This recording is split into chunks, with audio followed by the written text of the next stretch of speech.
আসসালামু আলাইকুম। ইএমআই এর উপর নতুন আরেকটা ভিডিও নিয়ে আপনাদের সামনে চলে আসছে। আমি সোহরাব, আপনারা দেখছেন টেক প্রো সোহরাব। আজকের ভিডিওতে হচ্ছে আপনাদের সামনে তুলে ধরবো ইএমআই জিনিসটা কি, ইএমআই কখন নেবেন, কখন ইএমআই থেকে দূরে থাকবেন, কিভাবে ইএমআই নিতে হয় এবং ইএমআই সুবিধা অসুবিধা সব কিছু, ইএমআই এর 14 গোষ্ঠী আজকে উদ্ধার করে দিব।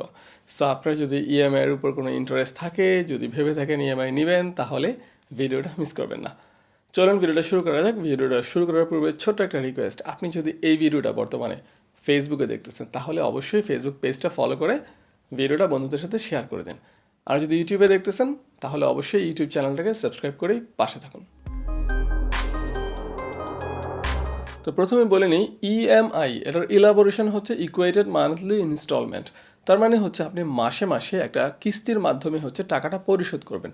ধরুন আপনি 60,000 টাকার একটা প্রোডাক্ট কিনলেন 6 মাসের কিস্তিতে, তার মানে হচ্ছে প্রতি মাসে আপনাকে 10,000 টাকা করে পেমেন্ট করতে হবে যদি 0% ইন্টারেস্টের ইএমআই হয়।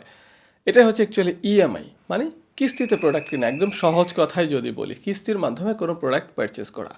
এখন ইএমআই আপনি কখন নেবেন না, আমার সাজেশন থাকবে যদি আপনি দেখেন যে 0% ইন্টারেস্টে আপনি ইএমআই নিতে পারছেন, ওনারা অফার করতেছে 0% ইন্টারেস্টে, তাহলে আপনি ইএমআইয়ের মাধ্যমে প্রোডাক্ট কিনতে পারেন। বাট আপনি যদি 0% ইন্টারেস্টে না হয়ে কোনো পার্সেন্টেজে হচ্ছে ইএমআই নিতে চান, তাহলে কিন্তু আপনাকে এক্সট্রা পেমেন্ট করতে হবে। যেটা এক্সাম্পল ফার্স্টে দিয়েছিলাম, 60,000 টাকার একটা প্রোডাক্ট আপনি 6 মাসের কিস্তিতে যদি নেন, 6 মাসের ইএমআই করেন এবং সেটা যদি 0% ইন্টারেস্টে হয়, আপনি কিন্তু 10,000 টাকা করে দিলেই হয়ে যাবে। 6 মাসে 6 × 10 = 60,000 টাকা দিলেই হয়ে গেল। বাট আপনি যদি ইন্টারেস্টে নেন, কোনো পার্সেন্টেজ থাকে, তাহলে কিন্তু এমনও হতে পারে 60,000 টাকার প্রোডাক্টটা আপনি 6 মাস পরে আপনাকে পেমেন্ট করতে হলো টোটাল, মানে প্রতি মাসে মাসে তো আর 10,000 হবে না, তো আরেকটু বেশি থাকবে, ইন্টারেস্টও অ্যাড হবে। আলটিমেটলি দেখা গেলো আপনি 60,000 টাকার প্রোডাক্টটা 70,000 টাকায় পারচেস করলেন, তার মানে 10,000 টাকা কিন্তু আপনার থেকে এক্সট্রা গেল, যেটা আপনি ইনস্ট্যান্ট কিনলে হয়তো 60,000 টাকা দিয়ে কিনতে পারতেন। বাট আপনি যে কিস্তির সুবিধাটা নিলেন, এই কারণে হচ্ছে আপনাকে 10,000 টাকা বেশি দিতে হলো। এই কারণে আমার সাজেশন থাকবে, যদি আপনার পক্ষে পসিবল না হয় অ্যাট এ টাইম টাকাটা দিয়ে কোনো প্রোডাক্ট না কেনা, তাহলে হচ্ছে আপনি খুঁজুন যে 0% ইন্টারেস্টে আছে কিনা। যদি 0% ইন্টারেস্টে না থাকে, যদি কোনো পার্সেন্টেজ থাকে, আপনি ভাই ইএমআই যায় না, এক্সট্রা টাকাটা কেন দিবেন? সেক্ষেত্রে টাকাটা একটু জমায়ে নেন, তারপরে অ্যাট এ টাইম টাকাটা দিয়ে ইএমআই ছাড়াই প্রোডাক্টটা পারচেস করুন। এটা আমার পার্সোনাল সাজেশন, বিকজ অফ আমি ইন্টারেস্ট দেওয়ার পক্ষপাতী না। তো যেটা বললাম, আশা করি বুঝতে পারছেন কখন নেবেন, কখন দূরে থাকবেন। যদি 0% ইন্টারেস্ট থাকে তাহলে ইএমআই নিতে পারেন, আর যদি ইন্টারেস্ট থাকে 0%-এর উপরে, কোনো ইন্টারেস্ট অ্যাড করা থাকে, তাহলে আমি বলবো ইএমআই থেকে দূরে থাকুন। এখন হচ্ছে ইএমআইয়ের সুবিধা কি অসুবিধা কি? সুবিধা একটাই, আমি হচ্ছে ইনস্টলমেন্টে টাকাটা পেমেন্ট করতে পারবো, একসাথে টাকাটা দেওয়া লাগতেছে না। ধরুন আমার কাছে এখন ক্যাশ টাকা নাই, আমার কাছে একটা ক্রেডিট কার্ড আছে। তো আমি যদি এখন ক্রেডিট কার্ড দিয়ে প্রোডাক্টটা পারচেস করি, ধরুন 60,000 টাকার প্রোডাক্টে আমি যদি পারচেস করি, আমাকে কিন্তু নেক্সট বিলিং সাইকেলেই 60,000 টাকা ব্যাংকে দিতে হবে, কারণ আমার ক্রেডিট কার্ডের বিলে কিন্তু এই 60,000 টাকা চলে আসবে। আমি যদি না দিই, আমাকে কিন্তু ইন্টারেস্ট দিতে হবে। হ্যাঁ, আর আমি যদি ইএমআইয়ের মাধ্যমে প্রোডাক্টটা পারচেস করি 6 মাসের ইএমআই, তাহলে কিন্তু নেক্সট বিলিং সাইকেলে জাস্ট 10,000 টাকা বিল আসবে, আমাকে 10,000 টাকা দিলেই হবে, আমাকে কিন্তু বাকি 50,000 টাকা নেক্সট মান্থে দেওয়া লাগতেছে না। এইভাবে প্রতি মাসে মাসে 10,000 করে দিলেই হবে। সো এটা একটা বেনিফিট ইএমআইয়ের, যে আমাকে অ্যাট এ টাইম পুরো টাকাটা দেওয়া লাগতেছে না। এবার বলি হচ্ছে অসুবিধাগুলো অ্যাকচুয়ালি কী কী ইএমআইয়ের সবচেয়ে বড় অসুবিধা হচ্ছে যদি ইন্টারেস্ট অ্যাড করা থাকে। একটা 60,000 টাকার প্রোডাক্ট আপনি 70,000 টাকা দিয়ে কিনতে হচ্ছে, এটা একটা অসুবিধা যদি ইন্টারেস্ট রেট অ্যাড করা থাকে, 0% ইন্টারেস্ট না হয়। এছাড়া একটা অসুবিধা আরেকটা আছে, লাইক আপনি 6 মাসের ইএমআই করলেন, প্রতি মাসে মাসে কিন্তু টাইমলি আপনাকে পেমেন্টটা করে দিতে হবে। যদি কোনো কারণে কোনো মাসে আপনার পেমেন্ট মিস যায়, আপনাকে কিন্তু ইন্টারেস্ট দিতে হবে। আলটিমেটলি আপনার কিন্তু জরিমানা হয়ে যাবে, আপনার ক্রেডিট কার্ডের বিল দেখবেন বেড়ে গেছে, ইন্টারেস্ট চলে আসছে ক্রেডিট কার্ডের বিলে। সো এটাও একটা অসুবিধা, মানে খেয়াল রাখতে হবে যে আপনাকে মাসে মাসে পেমেন্ট করতে হবে। আপনি যদি অ্যাট এ টাইম কিনে নিতেন, আপনাকে কিন্তু আর টেনশন করার কারণ ছিল না। বাট যেহেতু আপনি মাসে মাসে পেমেন্টটা করবেন ইএমআইয়ের মাধ্যমে, সো আপনাকে কিন্তু খেয়াল রাখতে হবে যে আপনার একটা বিল আসবে এবং ওই বিলটা টাইম মতো হচ্ছে পেমেন্ট করে দিতে হবে। সো এটা একটা কাইন্ড অফ অসুবিধা। এবার বলি হচ্ছে কারা ইএমআই নিতে পারবেন, কারা নিতে পারবেন না। আপনার যদি একটা ক্রেডিট কার্ড থাকে, আপনি ইএমআই নিতে পারবেন, নিশ্চিন্তে নিতে পারবেন। বাট আপনার যদি ক্রেডিট কার্ড না থাকে, আপনি ইএমআই নিতে পারবেন না, কারণ ডেবিট কার্ডে অ্যাকচুয়ালি ইএমআই দেয় না। এখন কেন দেয় না, বা ইএমআই ক্রেডিট কার্ডের সাথেই কেন দেয়, এটা একটু এক্সপ্লেন করে দিচ্ছে। অনেকে এই জিনিসটা গুলিয়ে ফেলেন। অনেকেই ভাবেন যে ভাই আমার ব্যাংক অ্যাকাউন্টে টাকা আছে, আমি কি ইএমআই নিতে পারবো কিনা।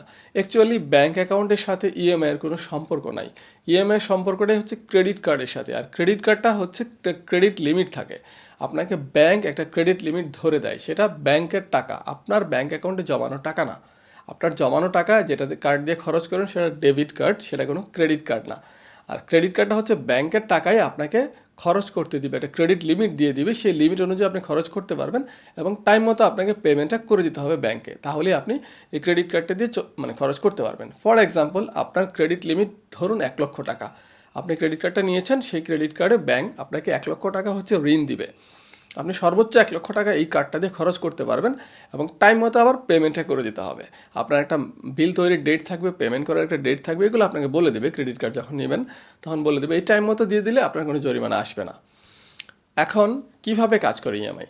ধরুন আপনার 60,000 টাকার একটা প্রোডাক্ট ইএমআইয়ের মাধ্যমে কিনবেন, আপনার ক্রেডিট কার্ডও আছে, সো আপনি ক্রেডিট কার্ড দিয়ে পেমেন্টটা করে দিলেন ইএমআইয়ের মাধ্যমে।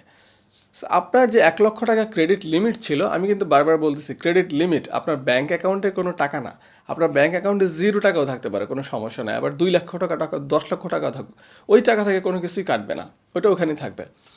আপনার ক্রেডিট কার্ডের যে ক্রেডিট লিমিট ছিল 1,00,000 টাকা, সেটা ব্যাংকের টাকা, সে 1,00,000 থেকে 60,000 টাকা ফিক্স, মানে ব্যাংক করবে কি ব্লক করে দেবে।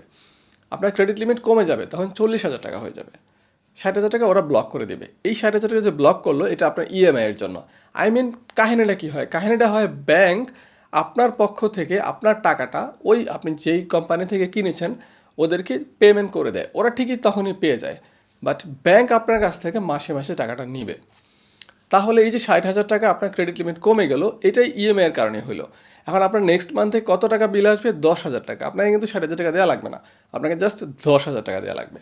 এই যে আপনি 10,000 টাকা পেমেন্ট করলেন টাইম মতো, নেক্সট মান্থে আপনার হচ্ছে 50,000 টাকা ব্লক থাকবে। 10,000 টাকা আপনি পেমেন্ট করেছেন, 10,000 টাকা ছুটে যাবে ওই ব্লক থেকে। তার মানে নেক্সট মান্থে আপনার ক্রেডিট লিমিটটা আবার 50,000, মানে 50,000 টাকা হয়ে গেল, আর 50,000 টাকা ব্লক রইল। পরের মাসে আবার 10,000 টাকা বিল আসবে, সো আপনি আবার 10,000 টাকা পেমেন্ট করবেন, আপনার আবার 10,000 টাকা ওই ব্লক থেকে ছুটে যাবে। আপনার ক্রেডিট লিমিটটা বেড়ে আবার 60,000 টাকা হয়ে যাবে, আর আপনার ব্লক থাকবে 40,000 টাকা। এভাবে প্রতি মাসে মাসে 10,000 টাকা করে আপনি পেমেন্ট করতে থাকবেন, আর ওই 10,000 টাকা করে ব্লক ছুটতে থাকবে। আলটিমেটলি যখন কমপ্লিট পেমেন্টটা হয়ে যাবে, আপনার কোনো ব্লক থাকবে না, আপনার ক্রেডিট লিমিটটা আবার 1,00,000 টাকা হয়ে যাবে। আশা করি জিনিসটা বুঝতে পারছেন। ক্রেডিট কার্ড দিয়ে কেন হচ্ছে ইএমআই করতে হয়। যদি ডেবিট কার্ড দিয়ে করতেন তাহলে তো এই ব্লক সিস্টেম থাকতো না, আপনার টাকা তো আপনার অ্যাকাউন্ট থেকে যদি নিয়েই যেত, তাহলে আর আপনি ব্যাংকে কেনই বা পেমেন্ট করতেন। সো সিস্টেমটা অ্যাকচুয়ালি এটাই, ক্রেডিট কার্ড থেকে করতে হয়। ক্রেডিট কার্ডের হচ্ছে ব্যাংকের টাকা, আপনাকে ব্যাংক হেল্প করতেছে, ব্যাংক আপনার পক্ষ থেকে আপনি যাদের কাছ থেকে পারচেস করতেছেন তাদেরকে টাকাটা দিয়ে দিচ্ছে, বাট আপনার থেকে মাসে মাসে নিচ্ছে, দ্যাটস ইট। আশা করি ইএমআই নিয়ে মোটামুটি ক্লিয়ার করতে পারছি। যদি ইএমআইটা ক্লিয়ার করতে পারি তাহলে অবশ্যই ভিডিওটাতে লাইক করে যাবেন, পারলে ভিডিওটা শেয়ার করতে পারেন, বিশেষ করে যারা ফেসবুকে দেখতেছেন ফ্রেন্ডদের সাথে একটু শেয়ার করতেই পারেন। শেয়ার একটা ছোট্ট বাটন আছে, ক্লিক করে শেয়ার করে দিন, তাহলে অনেকেই হয়তো উপকৃত হবে। আজকের ভিডিওটা এই পর্যন্ত, আবার দেখা হচ্ছে আগামীকাল রাত 8টায় নতুন কোনো ভিডিও নিয়ে।